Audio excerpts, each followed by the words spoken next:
Yung binabanggit nyo, Ka Andy, yun pong sana ang ginawa ng DSWD, nakipag-ugnayan dito sa mga TNVS platforms para yung Yes po. malistahan na ibibigay, yung TNVS na ang magbibigay sa inyo mismo kasi digitally, ganun din naman po kayo binabayaran. Kumbaga sa inyo, bakit hindi ganun na lang ang ginawa?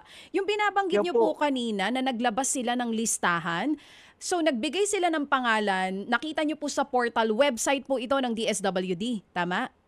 opo, opo, opo. Nandun yung pangalan ng mga riders pero pagdating nila sa payout centers, nagkagulo pa rin, nagkaproblema pa rin sa Oo. bigayan. Ganun Yes po. po. Ano daw po ang Yes, ma'am. paliwanag ng DSWD doon? Bakit may nilabas na silang listahan sa website pero pagdating, wala pa rin at hindi nabibigyan yung iba? Ano daw pong sabi nila? Meron po kasi may typographical error po minsan, mga kadalasan po, ang mga nakalagay ron. So pagdating po sa harapan, sa verification pa lang, nagkakaproblema na. Ang sa experience ko po mismo, ako nung kumuha, may konting letra. So dapat po yung platform mismo ang nagre-recheck po noon bago nila i-submit sa DSWD. So ang nagkaproblema, yung platforms, if in-forward ito agad sa DSWD, pagdating dun sa payout center, kahit may isang mali lang sa spelling ng pangalan ng driver or rider, hindi po sila Opo, nabibigyan ng ayuda. opo, Ganun po. opo. Opo, Okay. ganun po. Tama Mm. naman po yung sa parte ng DSWD. Kaso nga po, yung abala po ng napakalaking abala na binigay ng ayuda ng araw na yun, mabigat po.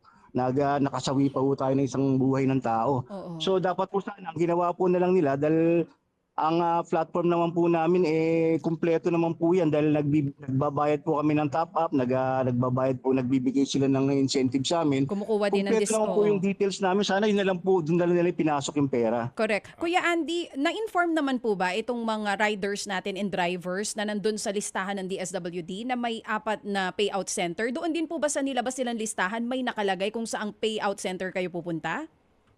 Hindi kasi mama, lately mama, a day before bago dumating yung payout mama, kumalat na po yung balita na anywhere na pwede silang malapit kung saan sila malapit na lugar, doon na sila pumasok. Para Oh. po hindi na Mm. abala. Katulad po sa Makati Coliseum, napakalaki ng bakante po ng area sa loob naka-aircon sila tapos ang pinapapasok lang nila yung mga nakapila na lang. Pero sana pinasok na lang nila pa yung mga tao para umiikot na lang po yung linya ng pila sa loob ng Makati Coliseum. Tapos sa circle naman po, napakahaba po kasi very convenient po sana yung circle dahil malaki. Ang problema nga po, nakakahiya man pong aminin, mismo mga rider po kasi nagsisingitan. So para makaiwas po kami ng away sa kapwa namin rider. Pero meron pa rin po nangyaring away dahil nga may mga sumisingit Mga kapatid, para sa iba pang mga balita at impormasyon, sundan niyo po kami sa X, Instagram, Facebook at syempre sa TikTok, True Network PH. Mag-subscribe din po kayo sa aming YouTube channel, True Network. May website din po tayo, truenetwork.ph. At pwede nyo rin po kaming mapanood sa Channel 19 ng aming True FM TV. Lagi pa rin makinig sa radyo dito po sa 105.9 True FM dahil dito, lagi po sa'yo, kapatid. Dito tayo sa totoo, tunay at tapat.